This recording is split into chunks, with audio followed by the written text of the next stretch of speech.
சரண் Krishna YouTube சேனலுக்கு உங்களை அன்புடன் வரவேற்கின்றேன். சித்திரை 1ஆம் தேதி குலதெய்வத்தை எவ்வாறு வழிபாடு செய்ய வேண்டும், வழிபாட்டு நேரங்கள் என்ன, வழிபாடில் கட்டாயம் இருக்க வேண்டிய பொருட்கள் என்னென்ன அப்படிங்கிறத பற்றி தான் இந்த வீடியோவில் தெளிவாக நம்ம பார்க்க போகிறோம். நம்ம சேனலில் உள்ள வீடியோவை ஃபஸ்ட் டைம் நீங்கள் பார்க்குறீங்க அப்படின்னா மறக்காமல் நம்ம சேனலை சப்ஸ்கிரைப் பண்ணி வச்சுக்கோங்க. நம்ம சேனலில் தொடர்ந்து குலதெய்வ பதிவுகள், ஆன்மீக தகவல்கள் வந்து கொண்டே இருக்கும். வாங்க வீடியோக்குள்ளே போகலாம்.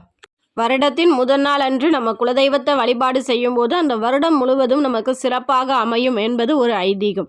அது மட்டும் இல்லை, நமக்காக இருக்கிற தெய்வத்தை ஒவ்வொரு சிறப்பான நாட்களையும் நம்ம வழிபாடு செய்யும் போது குலதெய்வம் மகிழ்ச்சி அடையும்.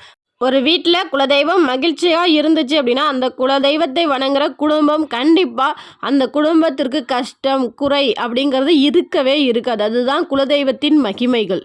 இவ்வளவு சிறப்பு வாய்ந்த, சக்தி வாய்ந்த நமக்காக இருக்கிற நம்ம குலதெய்வத்தை வருஷத்தில் முதல் நாள் அன்னைக்கு எப்படி வழிபாடு செய்யணும் அப்படிங்கிறத பார்த்துருவோம். வருடத்தின் கடைசி நாளான சனிக்கிழமை அன்று உங்கள் குலதெய்வத்திற்கு மனதார வேண்டுங்க. இந்த வருஷம் எனக்கு இதெல்லாம் நன்மை நடந்திருக்கு, ரொம்ப நன்றி. இந்த இதெல்லாம் எனக்கு கெட்டது நடந்திருக்கு, அடுத்த வருஷம் எனக்கு இந்த எதுவுமே நடக்கக்கூடாது, இந்த கஷ்டங்கள் எனக்கும் திருப்பி வரவே கூடாது அப்படின்னு சொல்லி மனதார வேண்டி கொண்டு உங்கள் பூஜை அறை, உங்கள் வீடை சுத்தம் பண்ணிடுங்க. சுத்தம் பண்ணிவிட்டு அன்று இரவு, சனிக்கிழமை இரவே கனி காணுதலுக்கு என்னென்ன ஏற்பாடு செய்யணும் அப்படிங்கிறது உங்கள் குடும்ப முறைப்படி ஏற்பாடு செஞ்சுக்கோங்க. தெரியாதவங்க நம்ம ஷார்ட்ஸாகவே கனி காணுதல் முறைகளை போட்டிருக்கோம், அதை போய் பார்த்துக்கோங்க. கனி காணுதலுக்கு ஏற்பாடு செய்ததற்கு பிறகு கனி காணுதலை பார்த்துவிட்டு முதல் விளக்கு, குலதெய்வ விளக்கு ஏற்றுங்க. அடுத்து அனைத்து தீபங்களையும் ஏற்றுங்க. ஏற்றி உங்கள் குலதெய்வத்திற்கு வழிபாடு செய்வதற்கு உகந்த நேரம் ஸ்க்ரீனில் காமிச்சிருக்கிற மாதிரி காலையில் 7:30லேருந்து 8:30 மணி, இல்லை 10:30லேருந்து 11:30 மாலை நேர வழிபாடு. இந்த 4 நேரங்கள் இருக்குது. அந்த 4 நேரத்தில் உங்களுக்கு எந்த நேரம் வசதியாக இருக்கோ அந்த நேரத்தில் உங்கள் குலதெய்வ பூஜை செய்து கொள்ளுங்கள். பூஜை என்றால் பெருசாக செய்யணுமா, எங்களால் அந்த அளவுக்கு நேரம் இருக்காது, ஏன்னா ஞாயிற்றுக்கிழமை எல்லோரும் வீட்டில் இருப்பாங்க, நாங்கள் சமைக்கணும், அதனால் எங்களுக்கு அவ்வளோ நேரம் நாங்கள் பூஜையில் எடுத்துக்க முடியாது. ரொம்பவே எளிமையான பூஜை தான். உங்களுக்கு எவ்வளோ நேரம் இருக்கோ அதற்கு ஏற்றாற்போல் நீங்கள் அந்த பூஜையை நீங்கள் தாராளமாக செஞ்சுக்கலாம். 10 நிமிடம்னாலும் உங்கள் குலதெய்வத்தின் முன்னாடி மனதார வேண்டுங்க. கண்டிப்பாக உங்களோட வேண்டுதலை உங்கள் குலதெய்வம் காது கொடுத்து கேட்கும். கண்டிப்பாக உங்கள் வேண்டுதல் அந்த வருடம் முடிவதற்குள் கட்டாயம் நடக்கும். அப்பேற்பட்ட ஒரு எளிய வழிபாடு தான் இது. முதல்ல உங்கள் குலதெய்வ படத்தை நல்ல பூக்களால் அலங்காரம் பண்ணிக்கோங்க. அலங்காரம் பண்ணிவிட்டு தீப தூப ஆராதனை காமிச்சிக்கோங்க. அன்னைக்கு குலதெய்வத்திற்கு நெய்வேத்தியமாக ஏதாவது உங்களால் முடிந்த ஒரு இனிப்பு வகைகள் வைத்து கொள்ளுங்கள். இனிப்பு வகைகள் வைத்த பிறகு குலதெய்வத்தை வேண்டி கட்டாயம் அன்று நீங்கள் பக்கத்தில் இருக்கிற கடையில் சென்று கல்லுப்பு, மஞ்சள் வாங்கிட்டு வந்து உங்கள் பூஜை அறையில் வைங்க. பூஜை அறையில் வைத்த பிறகு ஒரு மஞ்சள் துணி எடுத்துக்கோங்க. உங்கள் குலதெய்வத்தை மனதார வேண்டுங்க. எனக்கு இந்த வருஷத்துக்குள்ளே எனக்கு இந்த விஷயம் நடக்கணும். அது திருமணமாக இருக்கட்டும், இல்லை குழந்தை பேராக இருக்கட்டும், எந்த விஷயமா இருந்தாலும் சரி, வியாபாரத்தில் சக்ஸஸ், எதுனாலும் சரி, 11 ரூபா காசு அந்த மஞ்சள் துணியில் வச்சு முடிஞ்சு உங்கள் குலதெய்வத்தின் காலடியில் வச்சுருங்க. அம்மா, தாயே, எனக்கு நீ தான், உன்னை விட்டால் எனக்கு வேறு கதியே இல்லை, என்னோட குலத்தையே காக்கிற தெய்வம் நீ தான், எனக்கு இந்த ஒரு விஷயத்தை நல்லபடியாக நடத்தி கொடு என மனதார வேண்டுங்க. உங்கள் குலதெய்வத்திடம் மனதார வேண்டிய பிறகு நீங்கள் காசை முடிஞ்சு அந்த காலடியில் வச்சுருங்க. வச்சுட்டு உங்கள் குடும்ப சகிதமாக, உங்கள் குடும்பத்தில் எத்தனை பேர் இருக்கீங்களோ அத்தனை பேருமே உங்கள் பூஜை அறையில் இருந்து அன்னைக்கு குலதெய்வத்தை தரிசிப்பது ரொம்ப சிறப்பு. உங்கள் குலதெய்வம் எந்த தெய்வமாக இருந்தாலும் சரி, அது ஆண் தெய்வமாக இருந்தாலும் சரி, பெண் தெய்வமாக இருந்தாலும் சரி, உங்கள் குலதெய்வம் ஆண் தெய்வம் அப்படின்னா சிவன் கோவிலுக்கோ இல்லை பெருமாள் கோவிலுக்கோ செல்லுங்கள். இல்லை பெண் தெய்வம்னா அம்மன் கோவில்களுக்கு சென்று உங்கள் குலதெய்வத்தை மனதார வேண்டி கொண்டு அங்கே போய் 2 நெய் தீபங்கள் ஏற்றுங்க.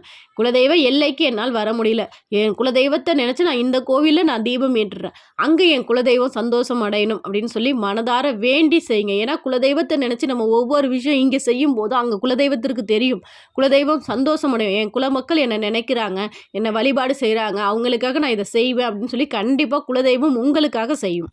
ஒரு சிலர் எனக்கு நிறைய நேரம் இருக்குது, நான் குலதெய்வ பூஜை எங்கள் வீட்டில் எல்லாருமே ரொம்ப விருப்பப்படுவாங்க, நான் செய்கிறேன் அப்படின்னு சொன்னீங்கன்னா எப்படி விரிவாக செய்யணும் அப்படிங்கிறதையும் நான் சொல்லிடுறேன். முதல்ல உங்கள் வீட்டில் உள்ள விநாயகரை வணங்குங்க. விநாயகர் மூல மந்திரம் ஓம் ஏகதந்தாய வித்மஹே வக்ரதுண்டாய தீமஹே தன்னோ தந்தி பிரச்சோதயாத் அப்படின்னு சொல்லி மூல மந்திரங்கள் 3 முறை சொல்லிவிட்டு, அதாவது அதற்கு காரணம் என்னென்னா இந்த பூஜை நான் செய்ய போகிறேன், இதில் எந்த ஒரு இடையூறும் தடங்களும் வரக்கூடாது, என்னுடைய பூஜை என் குலதெய்வத்திற்கு சேர வேண்டும், அதற்கு விநாயக பெருமானே நீ துணை நிற்க வேண்டும் அப்படின்னு சொல்லி விநாயகரை மனதார வேண்டிக் கொண்டு விநாயகருக்கு ஒரு பூக்களால் ஒரு சமர்ப்பணம் கொடுத்துட்டு அடுத்து குலதெய்வத்திடம் வாங்க. குலதெய்வத்திற்கு தீப தூப ஆராதனை காட்டுங்க. அன்னைக்கு படையல் சிறப்பானதாக இருக்கணும். அறுசுவைகளும் படையலில் வைங்க.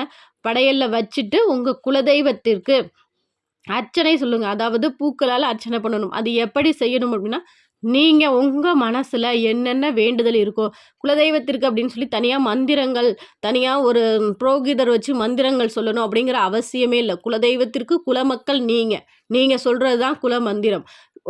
ஒரே ஒரு மந்திரம் தான் இருக்குது. ஓம் என் குலதெய்வம் நமக நமக அப்படின்னா நான் என் குலதெய்வத்தை வணங்குகிறேன் அப்படின்னு உங்கள் குலதெய்வத்தின் பெயரை சொல்லி நமக அப்படின்னு சொல்கிறது நான் என் குலதெய்வத்தை வணங்குகிறேன் அப்படிங்கிறதுக்கு அர்த்தம். இப்போ உங்கள் குலதெய்வத்திடம் பூக்களால் அர்ச்சனை பண்ணுங்க. அம்மா தாயே, எனக்கு என் கணவருக்கு நல்ல ஆயுள் பலம் கொடுங்க, என் குழந்தைங்களுக்கு நல்ல படிப்பு கொடுங்க அப்படின்னு உங்கள் மனசில் என்னென்ன வேண்டுதல் இருக்கோ அத்தனையும் சொல்லி பூக்களால் அர்ச்சனை பண்ணுங்க. அம்மா நீ எப்போதும் என் குடும்பத்திற்கு துணை நிற்கணும் அப்படின்னு சொல்லி மனதார அர்ச்சனை பண்ணி உங்கள் குடும்ப சகிதமாக எல்லாரும் சேர்ந்து பூஜையில் கலந்துக்கோங்க. தீப தூப ஆராதனை காமிச்சு பிரசாதம் சமர்ப்பித்து நாணயம் முடிந்து வச்சுக்கோங்க. ஏன்னா நான் செய்கிற வழிபாடு அது. ஒவ்வொரு வருடமும் ஆண்டு தொடக்கத்தில், அது ஆங்கில வருடமாக இருந்தாலும் சரி, தமிழ் வருடமாக சரி, புது தொடக்கம் நான் எப்பெல்லாம் தொடங்குறேனோ அப்போ ஒரு நாணயத்தை நான் முடிஞ்சு வச்சு இது எனக்கு வெற்றியில் முடியணும், இந்த வருடம் எனக்கு வெற்றிகரமாக இருக்கணும், இந்த வருடம் எனக்கு அதிகமாக மருத்துவ செலவு அப்படிங்கிறது வரக்கூடாது, இந்த வருடம் எனக்கு என்னோட குழந்தைங்க அதிகமாக நல்லா படிக்கணும் அப்படின்னு சொல்லி ஒவ்வொரு முறையும் நான் வேண்டிக் கொண்டு நான் குலதெய்வத்துக்கு செய்கிறேன். அந்த வருஷம் முடிகிறதுக்குள்ளே நான் என்ன வேண்டுறனோ அதை என் குலதெய்வம் எனக்கு செய்கிறது. நீங்களும் கட்டாயம் அதே போல் நம்பிக்கையோடு செய்யுங்க. கண்டிப்பாக உங்களுக்கும் உங்கள் குலதெய்வம் நல்லதே செய்யும். கண்டிப்பாக இந்த வீடியோ உங்களுக்கு பயனுள்ளதாக இருக்கும் என்ற நம்பிக்கையில் மற்றொரு வீடியோவில் சந்திக்கிறேன். இந்த வீடியோ பற்றின உங்களது கருத்துக்களை மறக்காமல் எங்களோட கமெண்ட் செக்ஷனில் ஷேர் பண்ணிக்கோங்க. மேலும் இந்த தமிழ் புது வருட பிறப்பில் இன்னும் உங்களுக்கு வேறு ஏதேனும் சந்தேகம் இருக்குது, எப்படியெல்லாம் இன்னும் வழிபாடு செய்யணும் அப்படின்னு உங்களுக்கு ஏதேனும் சந்தேகம் இருந்தாலும் அதையும் கேளுங்க. கண்டிப்பாக அதற்கான தெளிவான விளக்கங்கள் ஒரு நல்ல வீடியோவாகவே நான் போடுறேன். இந்த வீடியோ உங்களுக்கு பிடிச்சிருந்தால் லைக் பண்ணுங்கள், ஷேர் பண்ணுங்கள், மறக்காமல் சப்ஸ்கிரைப் பண்ணுங்கள். சரண் கிருஷ்ணா யூடியூப் சேனல். நன்றி, வணக்கம்.